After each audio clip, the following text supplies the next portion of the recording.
सकते हैं प्रभु जी? प्रसाद लेके जाइए, प्रसाद प्लीज। आइए आइए, जगन्नाथ जी का प्रसाद है, रख दीजिए, कोई बात नहीं। हरे कृष्णा प्रभु जी, हरे कृष्णा। पाइए, आराम से पाइए, और ले लीजिएगा। प्रभु जी कैसा लगा आपको प्रसाद? बहुत अच्छा प्रसाद लगा। मैं यहाँ से जब भी निकलता हूँ मेरे को आवाज़ आती है यहाँ पे हरे कृष्णा की, और रोज प्रसाद बांटते हैं ये। और आज मैंने पहली बार का प्रसाद लिया तो मेरे को बहुत अच्छा लगा।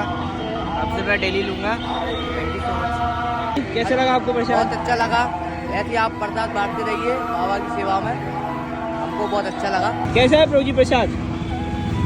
अच्छा है? कैसा लगा प्रभु जी प्रसाद? मज़ा आ गया। मजा आ गया। दर्शन, ऊपर मंदिर के दर्शन भी करके आइए जगन्नाथ जी के। देख सकते हैं आप, सामने भी प्रसाद पा रहे हैं प्रभु जी। माता जी प्रसाद पा रहे हैं।